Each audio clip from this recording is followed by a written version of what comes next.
Okay, so as far as Rob's not used to me having meetings this time of day.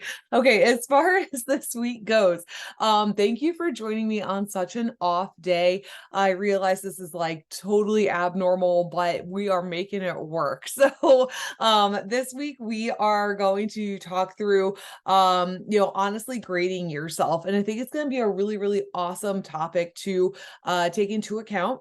It's something that I find very, very helpful. I'm going to go through some stories about, my past and how that can probably be relatable to you, to help you see why and how it's extremely important. But first, I'll go through some announcements. There will be a new weekly habit checklist for you guys to start to tomorrow. It was in the newsletter this month as well, to like download all those ahead of time if you want that. Otherwise, that new daily habit checklist for next week will be posted tomorrow. It's going to go right along with this topic, so you kind of have some, things going into it. But those topics or habits are going to be tracking water, tracking food, tracking everything. Okay, so you're going to give yourself not a check mark on the last three questions, but more of a scale from 1 to 10, 10 being best. Did you do a really good job, or could you have done better? Would be more towards the 1. So did you track everything, including the little nibbles, the little extra licks, or the like kids extra stuff on their plate, those kinds of things? Did you track the dressings and the toppings and the stuff like that? Next, were you intentional about your movement? Were you like making sure that you made time for it? Were you putting in effort when you did do it? Those are going to be like, how intentional were you with actually executing on that movement? And then finally, that last question you're going to answer each day is, did you plan and track ahead for success? That goes along with your day, that goes along with your food, that goes along with whatever you need to schedule into your life in order to be successful. So how did you show up as far as planning and tracking ahead so that you kept your life together? I can't even tell you, I didn't plan on this falling on this week, but it's perfect timing for it, because I literally have to have my ducks in a row every day if I'm going to be successful. So it's all about grading yourself. It's all about you being able to take control. It's all about you being really, really honest with yourself about how well you're actually doing.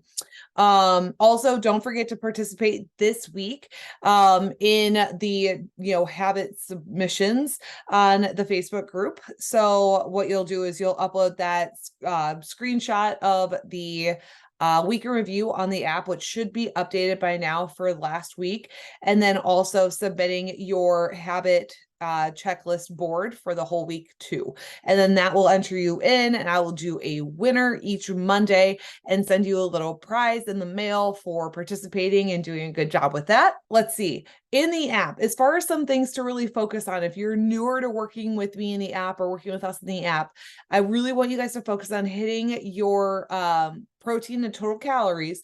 But are the carbs and fats important to hit? There are so many people that don't understand the difference between carbs and fats. They don't know if it's important to hit the two specifically, or if they could kind of interchange them or what. So what I want to put out there is that carbs and fats, those numbers are typically fairly interchangeable for most people, because they are both energy sources, right? So carbs account for 4 calories per gram, while fats account for about 9 calories per gram. So with that being said, that those are going to be used for energy in your body. So the majority of people can interchange those calories pretty well. So if you're going to be a little bit high in fats, be a little low in carbs, and vice versa. The people that I will say, and you can reach out to us separately if this is you, it will benefit you most to hit your carb and fat goals specifically if you're somebody who struggles with the following issues: insulin resistance, pre-diabetes, diabetes, endometriosis, PCOS, or if you've had your gallbladder removed in the last 2 years. If one of those things is something that you know that you are struggling with, or is a medical condition that you do have, please reach out and let's make sure that we have your carb and fat goals set up appropriately for you as well.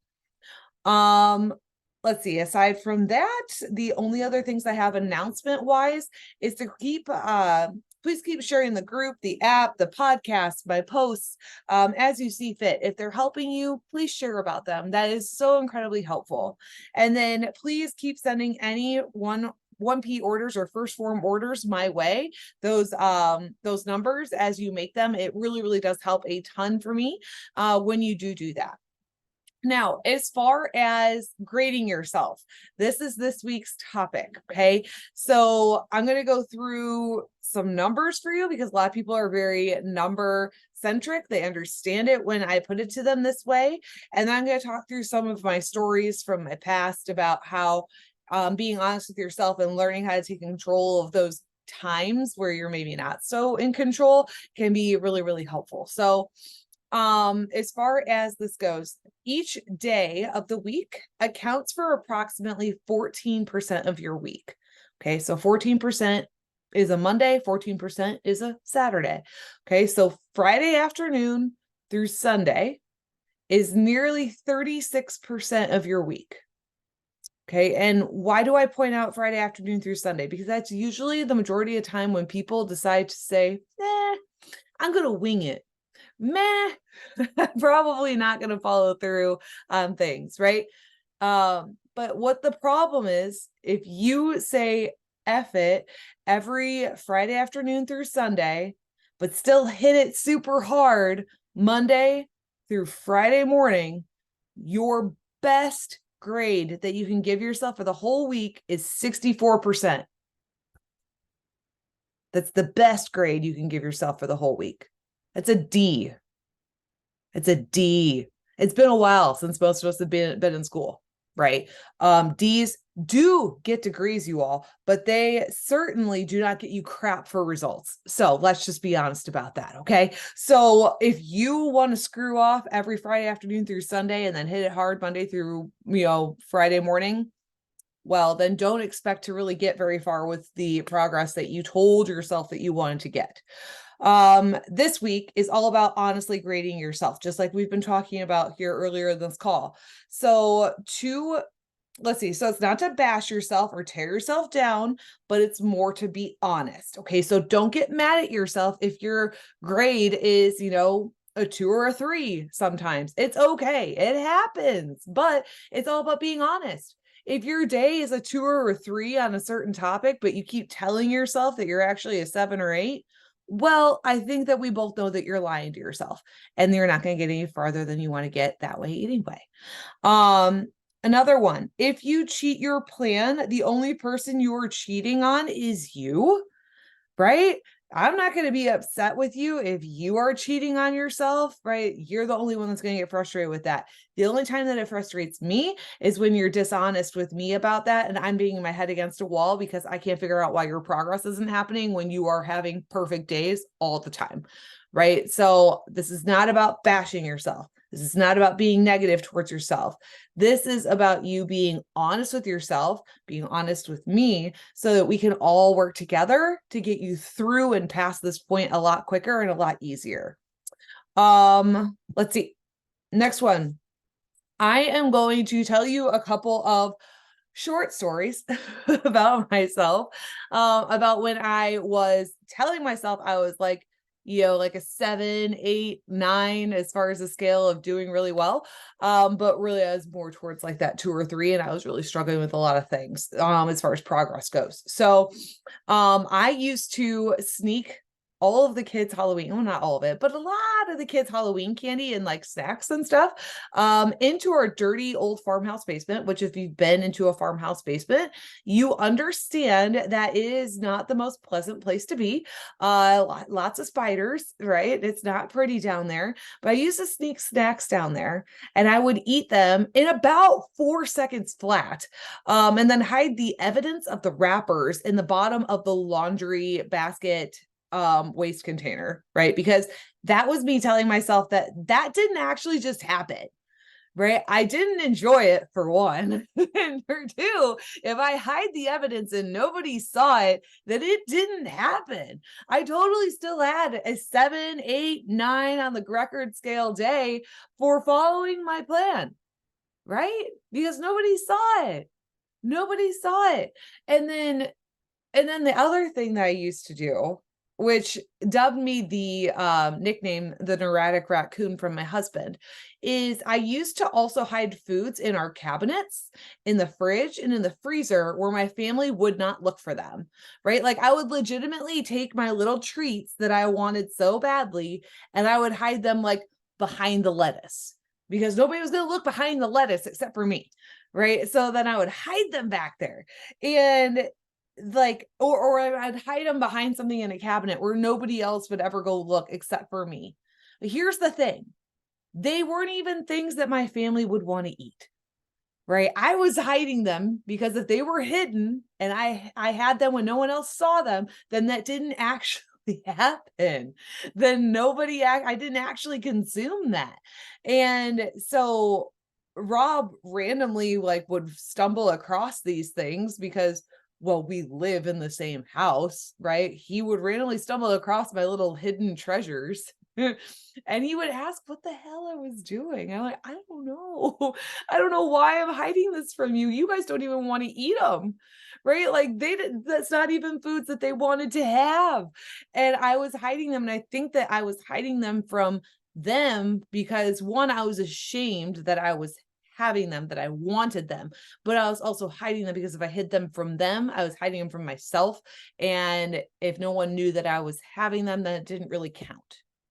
Right. And if that is how you're looking at it, then you're not going to get anywhere with progress, not mentally, not physically, not emotionally. You're not going to get ahead or get past this.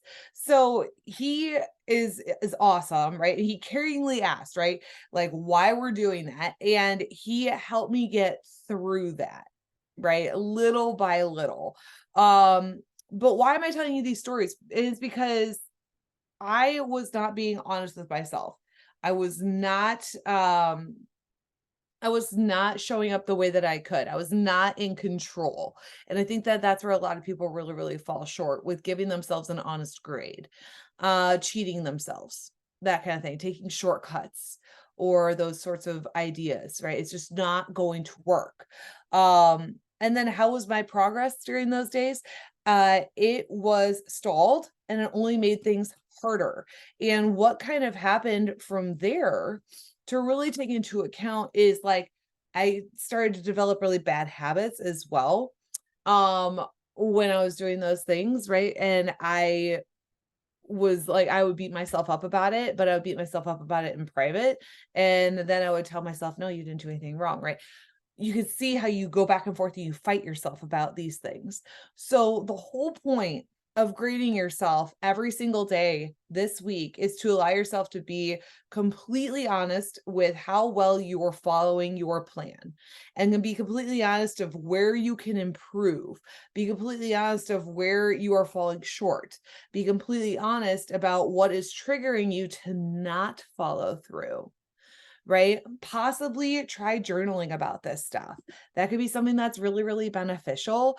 Like take these questions and take the days and your honest grading points and maybe write down in a quick journal and say, this is what I think is the issue. This is what I think is triggering me. This is what I think I can do better on. This is where I'm falling short. Here's where I'm winning, right? Here's when I feel my best. These are the days that I'm doing absolutely awesome on. Why am I doing better these days? Why am I doing worse these days? What's triggering what? When you can really write it all down and compartmentalize it and you can read it through, it makes it a lot easier to duplicate the good days. And when you start having bad days, you can look back and see what started triggering those bad days. It makes it so much easier to be able to fix when you go off track. So those are things that I would really suggest there. So these are the steps that are required to take to actually heal and improve. And that's what helped heal and improve my relationship with food. It's what helped heal and improve my honesty with myself. And it's what healed and improved actually making sustainable progress in all the facets of all of this. So kind of a quick call this week, but I'm really hoping that this helps you guys as you go through this week with grading yourselves every day on those 4, 5 questions, but really those 3 main ones. right? How can we really, really take this and help you do better every single day? So if you guys need anything though, if you have any questions throughout this week, shoot them to me.